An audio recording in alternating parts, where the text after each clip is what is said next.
মধ্যপ্রাচ্যে যুদ্ধ লেগেছে। ইরানের সঙ্গে আমেরিকা ইসরায়েল লাগাতার যুদ্ধ চালিয়ে যাচ্ছে, আর তার সরাসরি প্রভাব পড়েছে ভারতে। এই পরিস্থিতিতে রান্নার গ্যাস এলপিজিতে টান পড়েছে। হেসেলের গ্যাস থেকে শুরু করে কমার্শিয়াল গ্যাস না মেলায় সমস্যায় পড়েছে হোটেল রেস্তোরাঁর মালিকেরাও। গৃহস্থলী সিলিন্ডার সরবরাহ অনিয়মিত হয়ে পড়েছে। গ্যাসের জোগান নিয়ে আতঙ্কিত আছেন সাধারণ মানুষ।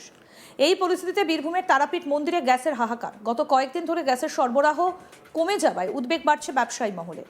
এই পরিস্থিতি দীর্ঘদিন চলতে থাকলে হোটেল ব্যবসা সাময়িকভাবে বন্ধ করে দিতে বাধ্য হতে হবে বলেও আশঙ্কা প্রকাশ করেছেন অনেক হোটেল কর্তৃপক্ষ। ইতিমধ্যে অনেকেই বিকল্প হিসেবে কাঠের উনুনে রান্না শুরু করেছেন।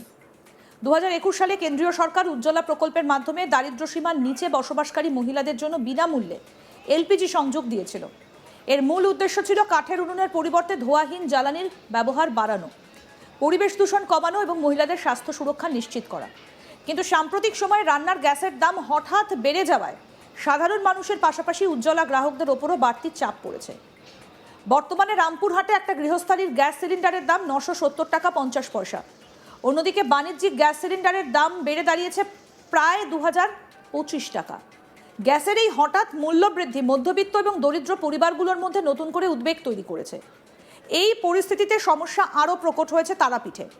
বীরভূমের এই প্রসিদ্ধ মা তারা মন্দিরে প্রতিদিন হাজার হাজার পর্যটক এবং ভক্তের সমাগম ঘটে। অনেক ভক্তই এখানে 500, 1000 বা তারও বেশি মানুষের জন্য ভান্ডারা বা প্রসাদ বিতরণের ব্যবস্থা করেন। তবে গ্যাসের সংকটের কারণে সেই আয়োজনেও বাধা তৈরি হচ্ছে। তারাপীঠ মন্দির কমিটির সভাপতি তারাময় মুখার্জি জানান, তারা সাধারণ মানুষের জন্য ভান্ডারা খাওয়ানোর ব্যবস্থা করেন। তারা সাধারণত 2-3 মাস আগে থেকেই মন্দিরে বুকিং করে রাখেন, কিন্তু বর্তমানে গ্যাসের সমস্যা হওয়ায় অনেক রাঁধুনি রান্না করতে রাজি হচ্ছেন না। কি বলছেন মন্দির কমিটির সভাপতি তারাময় মুখার্জি, শুনবো। গ্যাসের সমস্যা দেখুন প্রতিটি তীর্থস্থানে কিন্তু শুরু হয়ে গেছে। কারণ মায়ের ভোগ কাঠের উনুনে রান্না হয়, মাকে ভোগ নিবেদন করা হয়, কিন্তু দেখুন তারাপীঠে হাজার হাজার লোক প্রসাদ গ্রহণ করেন, সেই মহাশ্মশান থেকে শুরু করে মন্দির চত্বর অবধি। তার জন্য প্রচুর গ্যাসের প্রয়োজন হয়। যারা রান্না করছে তাদেরকে জোগাড় করতে হয়। এই অবস্থায় যারা 3 মাস 4 মাস আগে, আমাদের একটা বুকিং সিস্টেম আছে যে কে কবে ভান্ডারা দেবে, কারো 500 খায়, 1000 খায়, 2000 খায়, কিন্তু এখন দেখা যাচ্ছে সেইগুলোকে কিন্তু যারা রান্না করে তারা কিন্তু জবাব দিচ্ছে যে এখন রান্না হবে না। তা স্বাভাবিক তো বুঝতে পারছেন যে গ্যাসের যে একটা হঠাৎ করে মূল্য বৃদ্ধি, হঠাৎ করে সংকট, তার জন্য মন্দির তো ইফেক্ট হচ্ছেই। তারাপীঠে যে হোটেলগুলো, অধিকাংশ হোটেলও রান্না বন্ধ হয়ে গেছে। এবার মানুষের সংখ্যাও তো কমে আসবে, কারণ এই যে 7-10 দিনের মধ্যে 2000-3000 কিলোমিটার ধরে যুদ্ধ হচ্ছে, আর যুদ্ধ তো আমাদের ঘরে ঘরে শুরু হয়ে গেল। কিন্তু এটা তো কেউ আশা করেনি। অন্ততপক্ষে ভারতবর্ষের মতো একটা দেশে 2 মাস 3 মাস পরে এটা হতো, লোক মেনে নিত। কিন্তু 7 দিনের মধ্যে এত সংকট, যেখানে প্রতিটি তীর্থস্থান থেকে শুরু করে সাধারণ মানুষের বাড়ি থেকে শুরু করে রেস্টুরেন্ট থেকে শুরু করে হোটেল থেকে সমস্ত ব্যবসাটাকেই তো একটা অঘোষিত যুদ্ধ শুরু হয়ে গেল ভারতবর্ষে। মাতারার ভোগ যেটা হয় কাঠের উনুনে হয়, কিন্তু কাঠের উনুনে যে ভোগটা হয় সেটা মা নিবেদন হয়, কিছু লোক প্রসাদ পাবে। কিন্তু যারা ভান্ডারা করে, মানে সাধু সন্ন্যাসী গরিব মানুষ যারা খাওয়ায়, 3000-4000 লোক খাওয়ায়, একটা আশা থাকে তো যে তারাপীঠে গেলেই প্রসাদ পাবো, কিন্তু সেই সমস্ত লোকের ভান্ডারাগুলো সব আস্তে আস্তে বন্ধ হয়ে যাচ্ছে। অবশ্যই কমবে, কারণ যারা ভান্ডারা দেবো বলেছে তারা যদি এসে মানুষকে খাওয়াতে না পারে তাদের তো একটা মনোকষ্ট হবে, এবং এর পুণ্যার্থীরাও মনে কষ্ট পাচ্ছে, তারা আঘাত পাচ্ছে। কারণ তারা 3 মাস 4 মাস আগে থেকে সব ডেট নিয়ে রেখেছিল, এখন রান্নার ঠাকুরগুলো জবাব দিচ্ছে, তাদেরও দোষ নেই, তারাও গ্যাস পাচ্ছে না। কিন্তু এই যে একটা কয়েকদিনের মধ্যে যে এত সংকট, এত দাম বৃদ্ধি, এত এটা ঠিক কি রহস্য, কারণ ঠিক বোঝা মুশকিল। এটা তো একটা বিশাল এফেক্ট চলে আসছে প্রতিটি জায়গাতে। কি আবেদন রাখবেন? আমি আবেদন রাখবো যে কেন্দ্রীয় সরকার ব্যাপারটা হস্তক্ষেপ করুক। তারা সেখান থেকে বলে দিয়েছে সব ঠিক আছে, কিন্তু সাধারণ বাড়িতে এসে দেখুক, রাস্তাঘাটে দেখুক, তীর্থস্থানগুলি ঘুরে ঘুরে যে কতটা ঠিক আছে তা তারাই বুঝতে পারবে। আশ্বাস দিলে হবে না তো, যাবে জিনিসটাকে স্বাভাবিক করতে হবে। নাহলে তো প্রতিটি তীর্থস্থান তারাপীঠ শুধু বলে না, সাধারণ ঘর, সাধারণ মানুষ, প্রতিটি জায়গায় তার এফেক্ট পড়ছে, এবং একটা যুদ্ধের মতো পরিস্থিতি যেন এখানেও শুরু হয়ে গেছে মনে হচ্ছে।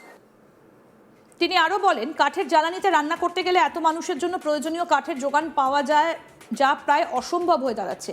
এর ফলে পর্যটকদের সংখ্যাও ধীরে ধীরে কমতে শুরু করেছে, যা স্থানীয় ব্যবসার ওপর মারাত্মক প্রভাব ফেলছে। তারাপীঠ মন্দিরে মা তারার ভোগ রান্নার ক্ষেত্রে মূলত কাঠের জ্বালানি ব্যবহার করা হয়। সেই কাঠের আগুনে রান্না করা ভোগই দেবীর উদ্দেশ্যে অর্পণ করা হয়। তবে বিপুল সংখ্যক ভক্তদের খাবারের ব্যবস্থা করতে মাঝে মধ্যেই গ্যাস সিলিন্ডারের সাহায্য নেওয়া হয়।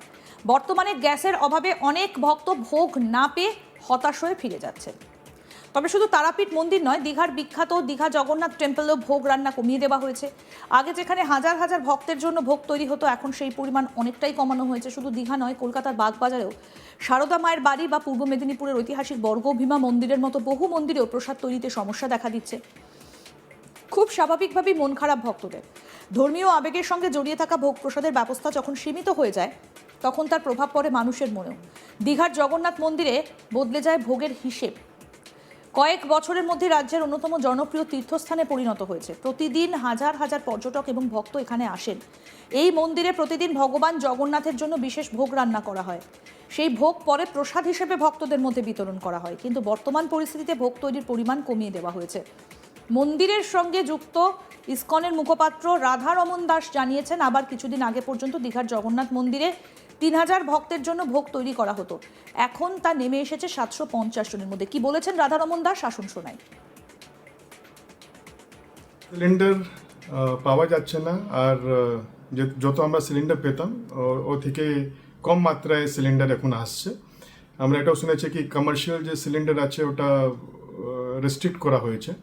তো আমাদের দীঘা জগন্নাথ মন্দিরে যেখানে আমরা প্রায় 3000 লোকের প্রসাদ আমরা রান্না করছিলাম, ওটা এখন এই মুহূর্তে আমরা 750 লোকের করছি। একটু রেস্ট্রিক্টেড, কেন কি যে গ্যাস সাপ্লাই আছে ওটা এখন রেস্ট্রিক্টেড হয়েছে।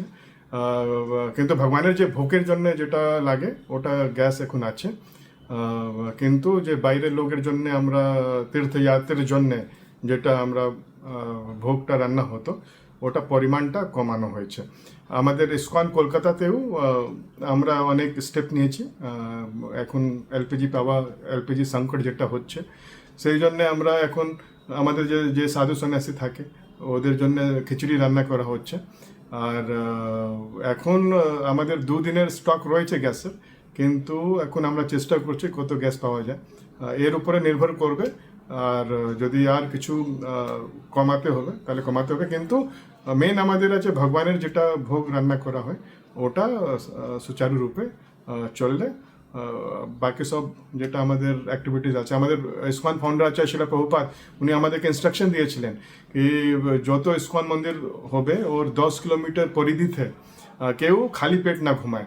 সেই জন্য আমরা রোজ বিকালবেলা প্রসাদ বিতরণ করি আমাদের সব ইসকন মন্দিরে। তো ওটা নিয়ে আমরা একটু চিন্তিত রয়েছি, যদি গ্যাস সাপ্লাই না আসলে ওটা বাধিত হতে পারে। কিন্তু আমরা চেষ্টা করছি কি সব কিছু নর্মাল ওয়েতে যদি চলে তাহলে যত পর্যন্ত চলবে আমরা চালাবো। আমরা এটাই প্রার্থনা করি কি যে যুদ্ধটা হচ্ছে এটা তাড়াতাড়ি শেষ হয়ে যায় আর এলপিজি সাপ্লাই এটা নর্মাল হয়ে যায়। আরও আপডেট পেতে দেখতে থাকুন আজ তাক বাংলা। সাবস্ক্রাইব করুন, নোটিফিকেশন পেতে বেল বাটন অপশন প্রেস করুন।